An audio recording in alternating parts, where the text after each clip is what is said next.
Elias era um jovem de talento inegável, idealista por natureza, com um futuro profissional que se desenhava brilhante.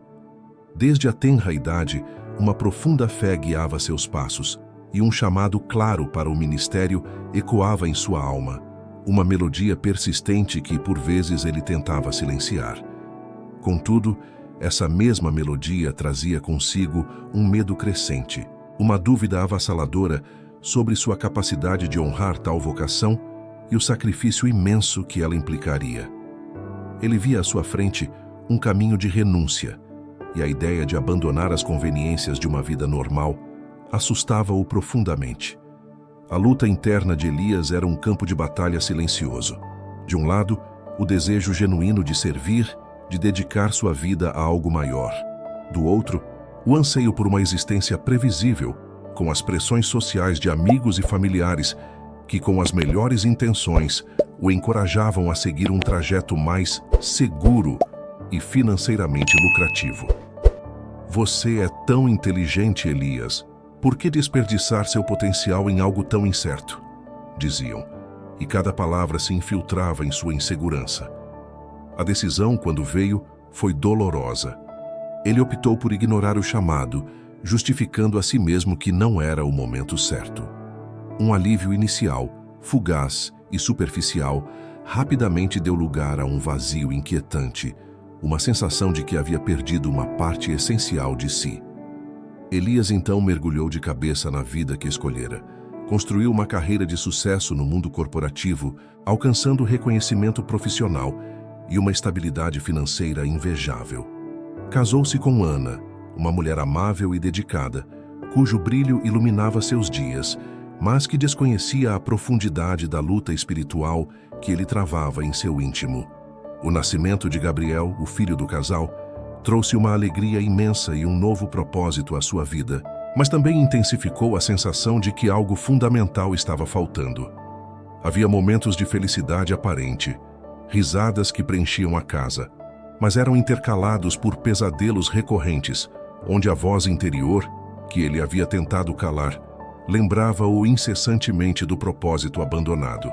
A inquietude o acompanhava como uma sombra. Com o tempo, os primeiros sinais do inevitável começaram a surgir, como pequenos avisos.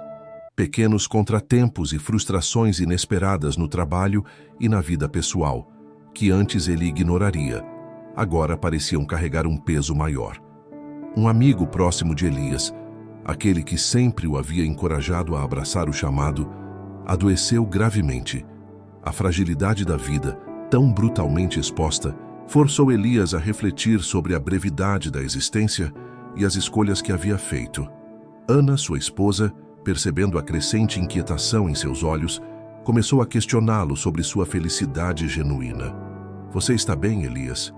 Parece distante", ela perguntava, e ele tentava mascarar sua angústia com mais trabalho e distrações.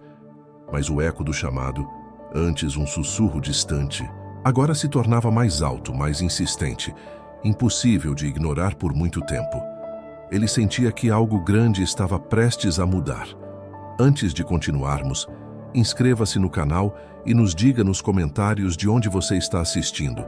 A vida de Elias, antes um castelo de cartas cuidadosamente empilhado, começou a desmoronar.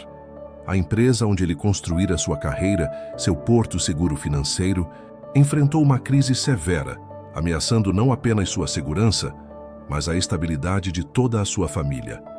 A cada dia, o chão sob seus pés parecia mais instável. Paralelamente, uma sombra ainda mais densa pairava sobre seu lar. A saúde de seu filho, Gabriel, deteriorava-se inexplicavelmente. Médicos com semblantes preocupados eram incapazes de oferecer um diagnóstico claro, e o desespero de Elias e Ana crescia a cada exame infrutífero, a cada noite em claro ao lado do filho. O casamento, antes um refúgio, agora era testado pela crescente distância emocional de Elias e sua irritabilidade. A angústia interna o transformava, e Ana, embora compreensiva, sentia-se cada vez mais isolada. Elias sentia-se cercado, sem controle sobre sua própria vida. revivendo o medo da incapacidade que o havia feito fugir do chamado divino anos antes. Aquela sensação de inadequação, de não ser bom o suficiente, esmagava-o novamente. No auge dessa tormenta, a traição golpeou-o pelas costas. Um colega de trabalho em quem Elias depositara sua confiança o apunhalou, expondo-o a sérias consequências profissionais e financeiras. O golpe foi devastador, minando o que restava de sua autoconfiança. Como se não bastasse, a situação de Gabriel piorava drasticamente, exigindo tratamentos caros e dolorosos, drenando não apenas os recursos financeiros da família, mas também suas últimas reservas de esperança. Elias sentia-se completamente isolado e abandonado. Questionava sua fé, a existência de Deus, o propósito de tudo. Por que um Deus amoroso permitiria tanto sofrimento? Ele atingiu o fundo do poço, com pensamentos de desistência que o assaltavam em momentos de escuridão. Uma profunda crise existencial o consumia, e ele não via saída. Foi em seu momento de maior desespero que a intervenção sobrenatural começou a se manifestar. Em uma noite particularmente sombria, Elias teve um sonho vívido e impactante. Nele, revisitou o momento exato de seu chamado, a clareza da voz divina que o havia convocado.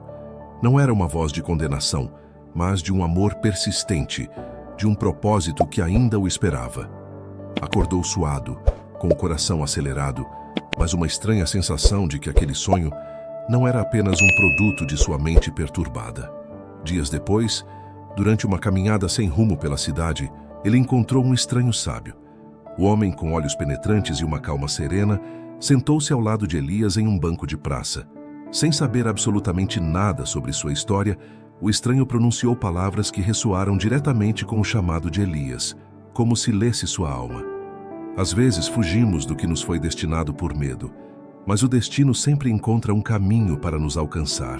Não importa quão longe corramos, disse o velho, e Elias sentiu um arrepio percorrer sua espinha. Ana, sua esposa, que sempre fora mais cética em relação ao chamado espiritual de Elias, teve sua própria experiência transformadora. Uma noite, enquanto orava desesperadamente pela saúde de Gabriel, sentiu uma presença avassaladora, uma paz que a inundou e uma clareza que nunca antes experimentara. Ela compreendeu a profundidade da luta de Elias e, a partir daquele momento, tornou-se seu apoio incondicional. A coincidência de eventos e mensagens tornou-se inegável. O sonho, as palavras do estranho, a experiência de Ana. Elias percebeu que não podia mais fugir. O ciclo de dor e desespero era um reflexo de sua resistência. Em um ato de rendição completa, Elias, de joelhos no chão de seu quarto, entregou sua vida e seus medos a Deus. Pediu perdão por sua fuga, por sua teimosia, e renovou seu compromisso com o propósito que havia tentado enterrar. Uma paz profunda e inexplicável o inundou, a primeira em anos. Era como se um peso imenso fosse retirado de seus ombros. No dia seguinte, a saúde de Gabriel começou a mostrar sinais de melhora surpreendente, desafiando todas as expectativas médicas. Era um milagre. Elias, com o coração transbordando de gratidão e um novo senso de clareza, decidiu compartilhar sua história e seu renovado compromisso com Ana, que o recebeu com amor e encorajamento, pronta para embarcar com ele nessa nova jornada. Elias e Ana, unidos por uma fé renovada e um propósito inabalável, começaram a desmantelar a vida que haviam construído baseada na fuga. Não foi fácil. A decisão de Elias de se desligar da empresa, aceitando as perdas financeiras que isso implicava, foi um ato de coragem que muitos de seus colegas consideraram uma loucura. Para ele, no entanto, era a libertação de uma prisão dourada, um passo essencial para a liberdade espiritual. O casal vendeu a casa espaçosa, simplificou drasticamente seu estilo de vida e se mudou para um lugar mais modesto, priorizando cada recurso para o novo caminho que se abria. Elias sentia-se completo e realizado pela primeira vez em muito tempo, como se cada fibra de seu ser finalmente estivesse alinhada com seu verdadeiro eu. Ele iniciou seus estudos teológicos, absorvendo cada palavra, cada ensinamento, com uma sede insaciável de conhecimento. Apesar da paz recém-encontrada, O caminho da reconstrução trouxe consigo novos desafios. A incompreensão de antigos amigos que viam sua mudança como um abandono de tudo que haviam construído juntos foi dolorosa.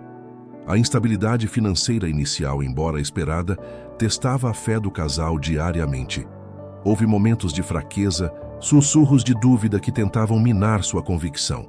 A tentação sutil de voltar atrás, para a segurança do que era conhecido. Mas a lembrança vívida das intervenções sobrenaturais, o sonho, as palavras do estranho sábio, a experiência de Ana, a recuperação milagrosa de Gabriel, era um farol que o guiava através da névoa. Elias também precisou passar por um profundo processo de cura e reconciliação consigo mesmo, perdoando-se pela fuga e pelo tempo perdido. A culpa, que o acompanhara por tanto tempo, começou a se dissipar. A força da família, com Ana ao seu lado e Gabriel, agora saudável e cheio de vida, era seu maior suporte e inspiração, um lembrete constante de que estavam no caminho certo. Com o tempo e a conclusão de seus estudos, Elias assumiu a liderança de um pequeno ministério em uma comunidade carente. Era um lugar onde a necessidade era palpável, mas também onde a fé florescia em meio às adversidades. Ele dedicou sua vida a servir, a levar esperança e cura a corações partidos, a guiar almas perdidas de volta ao caminho. Seu testemunho de fuga e redenção impactou profundamente as pessoas, que se identificavam com suas lutas e encontravam consolo em sua história. Elias não era um líder perfeito, mas era um líder autêntico, que falava da dor e da graça com a autoridade de quem havia vivido ambas. Ele se tornou um mentor e um líder espiritual, utilizando suas próprias experiências para guiar outros a não cometerem os mesmos erros que ele, a não fugirem do chamado divino. A família prosperava em um novo tipo de riqueza, a da fé, do propósito e do amor incondicional. Uma riqueza que o dinheiro jamais poderia comprar. Anos depois, Elias era um líder respeitado e amado, sua história um farol de esperança e um lembrete constante do amor e da persistência de Deus. O ministério floresceu sob sua liderança, tornando-se um refúgio para muitos. Gabriel, agora um jovem adulto, seguiu os passos do pai, inspirado por sua jornada de fé e coragem, e se preparava para continuar o legado de serviço. A mensagem final da vida de Elias era clara. A fuga pode atrasar, mas jamais anulará o propósito divino. A rendição, por mais dolorosa que pareça no início, sempre leva à plenitude. A vida de Elias se tornou um testemunho vivo de que, mesmo nos momentos de maior medo e desespero, a mão de Deus alcança, restaura e transforma. Ele finalmente havia encontrado seu verdadeiro lar, não em um lugar físico, mas no centro da vontade de Deus.